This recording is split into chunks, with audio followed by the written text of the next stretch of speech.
नमस्कार, मैं हूं आशुतोष और आप देख रहे हैं सत्य हिंदी। सत्य हिंदी के विशेष कार्यक्रम आशुतोष की बात में आपका स्वागत है। बातचीत शुरू करने के पहले एक छोटी सी अपील। सत्य हिंदी एक कोशिश है ईमानदार, निडर और निर्भीक पत्रकारिता की।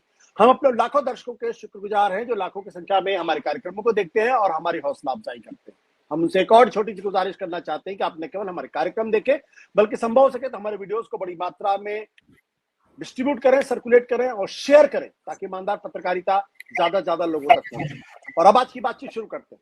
आज दरअसल हम बातचीत करना चाहते हैं एक बार फिर से बिहार के अंदर जो बवाल मचा हुआ है और बिहार के बाहर भी लेकर बवाल मचा हुआ है। दरअसल बिहार के अंदर जिस तरीके से विधानसभा चुनाव के ठीक पहले इलेक्शन कमीशन ने वहां के वोटर लिस्ट की गहन समीक्षा शुरुआत की है और एक महीने के अंदर जिसको खत्म करने की बात की जा रही है, उसको लेकर तमाम तरीके के वहां भी है और उसको लेकर एक तरीके से राजनीतिक हलकों में जलजला भी आया हुआ है।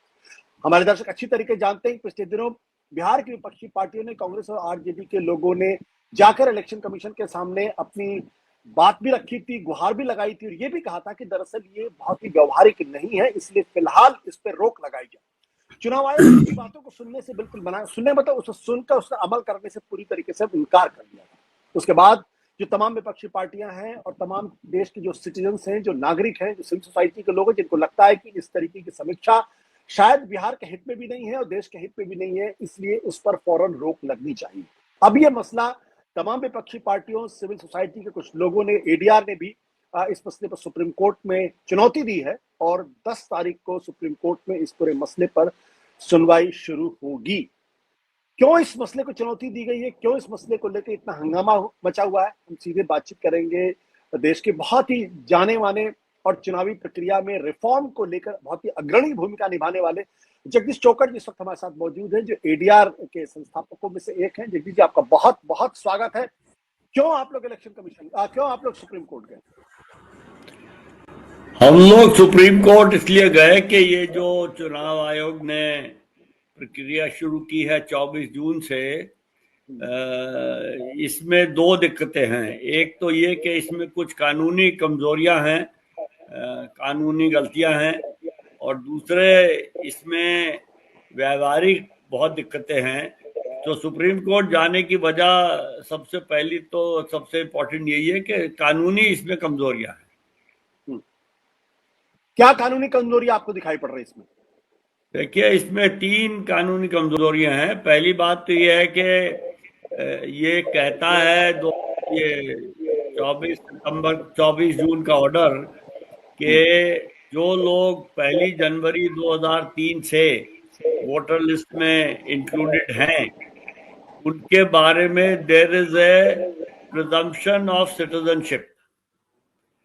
अगर हम ये लें कि उनके बारे में सिटीजनशिप की प्रिजम्पशन है, तो बाय इम्प्लीकेशन ये बात निकलती है कि जो उसके बाद के लोग वोटर लिस्ट में हैं 1 जनवरी 2003 से लेके और 23 जून 2025 तक, उनके लिए सिटीजनशिप की प्रिजम्पशन नहीं है। ये इम्प्लीकेशन है, ये लिखा नहीं है उसमें, लेकिन मतलब यही निकलता है। उसके बाद उन्होंने ये कहा कि जो लोग 2003 वाले इलेक्टोरल रोल में हैं, वो तो इलेक्टोरल रोल का एक एक्सर्प्ट हमें दे दें और वो काफी है। बाकी जो लोग हैं 2003 के बाद वाले, उनको पूरी तरीके से जैसे नए वोटर रजिस्टर होते हैं वैसे करना पड़ेगा। तो इसका भी फिर इफेक्टिव मतलब यह है कि 1 जनवरी 2003 के बाद वाले जितने लोग हैं, उनके नाम इलेक्टोरल रोल से निकाल दिए गए हैं। हालांकि ये कहा नहीं गया है, लेकिन असर इसका यही है। तो यहां फिर सवाल ये आता है कि इलेक्टोरल रोल में अगर किसी का नाम है और उसको आप इलेक्शन कमीशन हटाना चाहता है, तो उसके बारे में कानूनी प्रावधान है। रजिस्ट्रेशन ऑफ इलेक्टर रोल्स में भी है, representation of people India act में भी है, representation of people of act में भी है। और वो प्रावधान ये है कि अगर इलेक्शन कमीशन किसी एग्जिस्टिंग वोटर का नाम हटाना चाहता है, तो इलेक्शन कमीशन को उसे एक लिखित में नोटिस देना होगा, और वहां ये लिखा हुआ रूल में कि नोटिस दीजिए, और अगर नोटिस उसको ना पहुंच पाए तो उसके घर के दरवाजे पे चिपकाइए, और नोटिस के मुताबिक वो जो वोटर है जिसका नाम काटने की प्रपोजल है, he is given A opportunity for personal, उस पर लिखा ही होता है show cause why your name should not be deleted from the electoral roll, कि आप वजह बताइए जिसकी वजह से आपका नाम नहीं काटा जाए। तो वो आपने उसको दे दिया या उसके घर पे चिपका दिया, या तो वो आपके पास आएगा या नहीं आएगा। अगर वो नहीं आता तो उसका नाम कटना स्वाभाविक है। लेकिन अगर कोई आदमी जाता है तो उस फिर आगे प्रावधान है कि he should be given an opportunity for a personal hearing. तो वो अफसर मिलना जरूरी है कि खुद जाके बता सके। ये कानूनी प्रावधान है, ये किसी का ऐसे ही लिखा हुआ नहीं है। तो इस प्रावधान को इलेक्शन कमीशन ने ओवरलुक कर दिया कंप्लीटली, गिवन द फैक्ट कि उन्होंने ये कह दिया कि इन सब के नाम हट गए हैं। कहा नहीं है लेकिन इफेक्टिवली हटा दिए। तो एक तो कानूनी दिक्कत यह है कि एग्जिस्टिंग कानून को ओवरलुक करके नाम हटाना कानूनी तौर पे गलत है हमारे ख्याल में।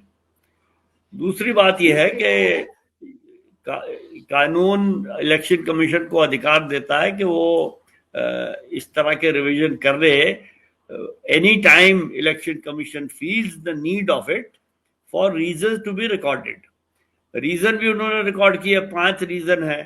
एक है कि अर्बनाइजेशन बहुत हो गई है, एक है कि लोग बागों में मूवमेंट बहुत हो गई है, एक है बहुत से लोग मर गए हैं, एक है बहुत से लोग नए 18 साल के हो गए हैं, और 5वां है कि घुसपैठिए आके यहाँ वोटर बन गए हैं।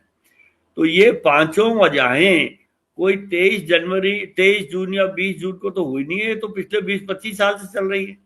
So therefore, for this purpose, these reasons do not appear to be satisfactory। एक बात। दूसरी बात, जो कानूनी प्रावधान है वो कहता है कि election commission can do this whenever it likes, that only, वो इलेक्शन कमीशन को सिर्फ टाइम चूज करने का अधिकार देता है। ये अधिकार नहीं देता कि आप वोटर की एलिजिबिलिटी की कंडीशंस बदल दीजिए। एलिजिबिलिटी की conditions is not something that can be easily changed।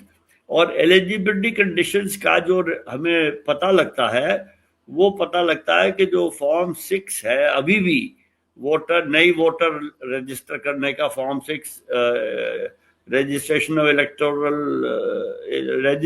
Of electors rules 1960 में है। फॉर्म 6 में एक डिक्लेरेशन है, अभी भी है, जिसमें लिखा है कि मैं भारत का नागरिक, I certify that I am a citizen of India, I was born in so and so place on so and so date. और आप उसके पास अपनी डेट ऑफ बर्थ का कोई सर्टिफिकेट दे दीजिए, चाहे आधार कार्ड दे दीजिए, तो आपका वोटर रजिस्टर हो जाता है। अब जो नया इन्होंने बनाया है उसमें ये डिक्लेरेशन बदल दिया है। इसमें डिक्लेरेशन में आ गया है कि पहले तो आप अपना बताइए, सबूत दीजिए, date of birth and place of birth. और दूसरी कैटेगरी है कि आप डेट ऑफ बर्थ और प्लेस ऑफ बर्थ प्रूफ दीजिए अपना और अपने माता या पिता का। और तीसरी कैटेगरी है कि डेट ऑफ बर्थ और प्लेस ऑफ बर्थ का प्रूफ दीजिए अपना, अपने माता पिता दोनों का।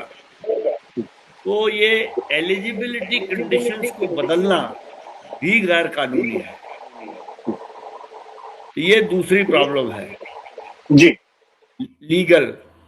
तीसरी लीगल प्रॉब्लम ये है कि सुप्रीम कोर्ट के 2 फैसले हैं, एक 1995 का और एक 2024 का, जिनमें ये लिखा हुआ है कि इलेक्शन कमीशन को ये अधिकार नहीं है कि वो किसी ऑलरेडी रजिस्टर्ड वोटर्स को ये कहे कि आप अपने बारे में कुछ कागज दिखाइए, सिटीजनशिप। इसी वजह से उन्होंने अपने नोटिफिकेशन में लिखा है कि there is a presumption of citizenship. So person who is registered as a voter, the election commission does not have a right to question his or her citizenship. और अब इलेक्शन कमीशन ये कर रहा है, ये भी कानून के खिलाफ है। तो 3 तो कानूनी दिक्कतें हैं जी। अब आइए व्यवहारिक दिक्कतों पर।